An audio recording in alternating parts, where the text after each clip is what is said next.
Alright guys, so today we're just going to be talking about hamstring injuries.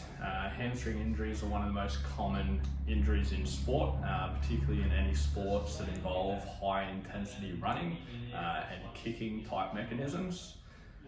So what exactly is a hamstring injury? So a hamstring injury is essentially when we have a tear to the muscle fibers of your hamstring, and that can occur in different grades. So the lowest grade is a grade 1, where you just have a small tear to some of the individual fibers of the muscle, which typically results in just some localized pain and a tiny bit of loss of range of movement. A grade 2 is a little bit more of a larger tear. It involves a few more fibers and has an increased amount of pain, typically a loss of strength and a larger decrease in your range of movement.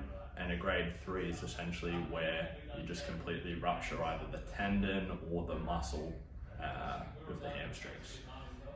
In the hamstrings, you've got 4 different muscle bellies. So the lateral hamstrings make up your long head of your biceps and your short head of your biceps, and they're typically injured during sprinting or your high-paced running. And then your medial hamstrings are your semimembranosus and your semitendinosus. And typically we see them being injured in more your stretching mechanisms, so through kicking or people who are forced into sort of extension during sport like rugby. Certain risk factors that we've got for your hamstrings. So one of the biggest ones is a previous hamstring injury. You've got things like age, muscle strength, flexibility of your hamstrings, and then your fascicle length in your hamstrings. Okay? So not all of these risk factors we can change. Obviously things like age we can't change, but other things like your hamstring strength, your flexibility, risk factors that we can change. We've got a few different exercises that we'll take you through and just demonstrate as to how you can manage this at home and try and reduce your risk for a further injury. Alright, so Tom's going to demonstrate how we do a Nordic at home. So you typically need a training partner. It's a little bit more convenient. Otherwise, you can find something at the gym or at home that you can hook your feet under to just try and anchor your ankles down. So essentially, we're holding onto your ankles, and Tom's going to try and really slowly lean forward.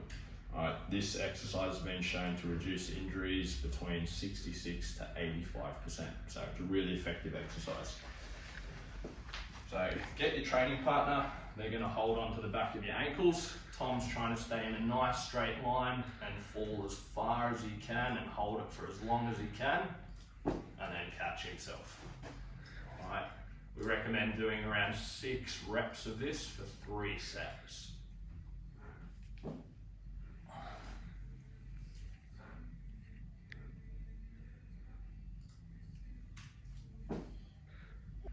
Okay, so the next exercise we're going to be looking at for hamstring prevention is a single leg hamstring slider. So again, with the risk factors being strength and length, we're trying to go for that long and strong approach. So we're really trying to lengthen out where your hamstring's working. So you need a little slider at home. You're going to be lying on your back. We're just going to do a bridge up. Lift one leg, try keep your pelvis nice and steady, don't let it twist, and you're just gonna lower out, come back with no resistance, bridging up.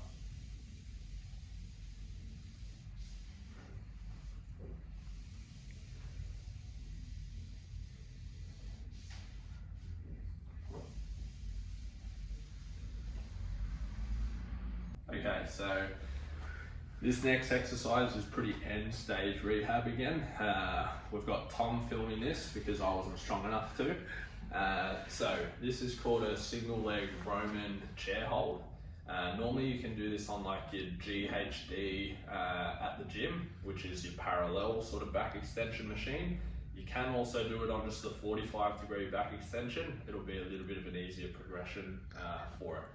So what we're doing, we've strapped Tom in. He's just got one leg being held with the seat belt. So normally that'd be in the GHD.